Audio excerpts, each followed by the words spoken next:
कोविड-19 कौन, एहार सिम्पटम्स कौन, को सिम्पटम्स को आमे इग्नोर करि परिबा नहीं, तार डायग्नोसिस, प्रिवेंशन एंड होमियोपैथी रो भूमिका कौन, ए सब आमे पॉइंट टू पॉइंट डिस्कशन करिबा। कोविड-19 हेउची SARS-CoV-2 भाइरस द्वारा हेउथिबा एक रेस्पिरेटरी इन्फेक्शन। SARS-CoV-2 रो फुल फॉर्म हेउची severe acute respiratory syndrome corona virus 2।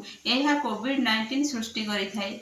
कोविड-19 रेस्पिरेटरी प्रैक्टिकल माध्यम स्प्रेड होता है, विशेषकर क्लोज कांटेक्ट, गहली स्थान एवं पुअरली भेंटिलेटेड रूम स्प्रेड होबार अधिक रिस्क थाए। एबे जानिबा कोविड-19 साधारण लक्षण विषय रे।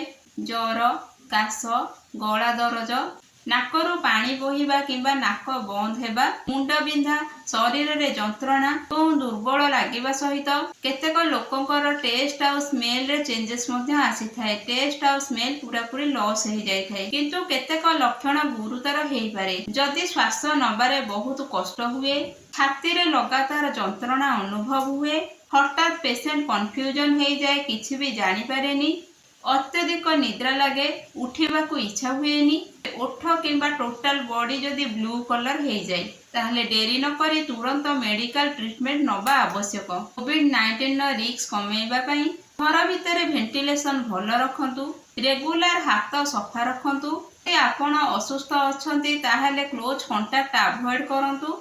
निजको जदि पारिबे आइसोलेट करी रखंतु, मास्क यूज करंतु, डॉक्टर को सहित कांटेक्ट करंतु। कोविड-19 सिम्पटम्स थिले डॉक्टर को एडवाइस अनुसार आरटी-पीसीआर टेस्ट एवं एंटीजन टेस्ट करातु। ए दीटा टेस्ट द्वारा आपण जानि परिबे कोविड-19 पॉजिटिव अछि कि नेगेटिव अछि।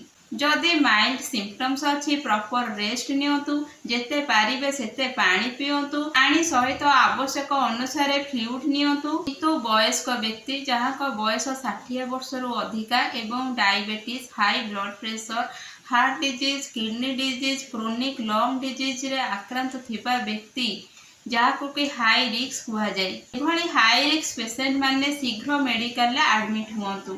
एबे जानिबा होमियोपैथी द्वारा आमे केमिति मैनेज करि परिबा। होमियोपैथी पेशेंट रो individual symptoms and complete case picture को देखि के सिलेक्ट करा जाय थाए। समस्त केस रे गोटिए मेडिसिन हे न थाए, अलग अलग मेडिसिन आसी थाए। तेणु किसी भी मेडिसिन नवा पूर्व डॉक्टर सहित कनसल्ट करंतु एवं मो सहित कनसल्ट करि परिबे। एसबु मेडिसिन सपोर्टिव मेडिसिन अटे। मेडिकल ट्रीटमेंट सहित आपण होमियोपैथी खांतु। एबे जानिबा कोविड-19 को मैनेज करिबा पई किछि होमियोपैथी मेडिसिन।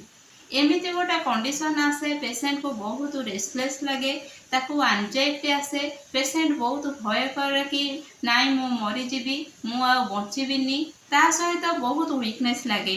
ए केस रे आमे आर्सेनिक 32 ड्रॉप्स दिन को 3 थर खाइबा द्वारा हमको रिलैक्स मिली थाए।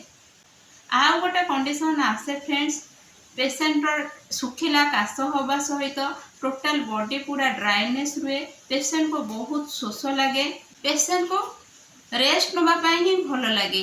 जेते पेशेंट रेस्ट नब पेशेंट रो पेन कमिबो, टिके स्लाइट मूवमेंट रे पेशेंट रो पेन बढ़ी जाए। सेई केस रे आमे ब्राउनिया 202 ड्रॉप्स दिन को 3 थर खाइबा द्वारा हमको रिलैक्स मिली थाए। आ गोटे कंडीशन आसे, पेशेंट को बहुत वीकनेस लगे, पेशेंट को शीत लगे, ताको बहुत टायर्ड लगे, जमा भी उठिबा को किछि करिबा को इच्छा हुए नाही, डलनेस, डिजीनेस, ड्राउजीनेस, आ पेशेंट पूरा थर्स्टलेस थाए। से केस रे आमे जेल्सिमियम 32 ड्रॉप्स दिन को 3 थर नबा द्वारा हमको रिलैक्स मिली थाए। आ गोटे कंडीशन आसे फ्रेंड्स, पेशेंट रो बॉडी पूरा आइस कोल्ड हो जाए, पेशेंट रो टोटल बॉडी ब्लू कलर हो जाए, जहाको कि कहते ऑक्सीजन शॉर्ट हो जाए। सेई केस रे कार्बोवेज 202 ड्रॉप्स दिन को 4 थर खाइबा द्वारा हमको रिलैक्स मिली थाए। फ्रेंड्स, जदि श्वास कष्ट हेउची, छाती रे जंत्रणा लागि रहुची, अत्यधिक वीकनेस लगुची किंबा आगुरु जेउ सब लक्षण कहली से सब बहुत बढ़ी चलीची, बॉडी पूरा ब्लू हो जाउची, से सब केस रे डेरी करंतु नहीं, इमिडिएटली मेडिकल ट्रीटमेंट करंतु। कोविड-19 लक्षण विषय रे सचेतन रुहंतु, वार्निंग साइन को अणदेखा करंतु नहीं, ठीक समय रे मेडिकल ट्रीटमेंट करंतु। आजिर भिडियोटी जदि भल लगी थाए, like, share and Sandhya homeo world को सब्सक्राइब करंतु। Stay healthy, stay safe with Sandhya Homeo World.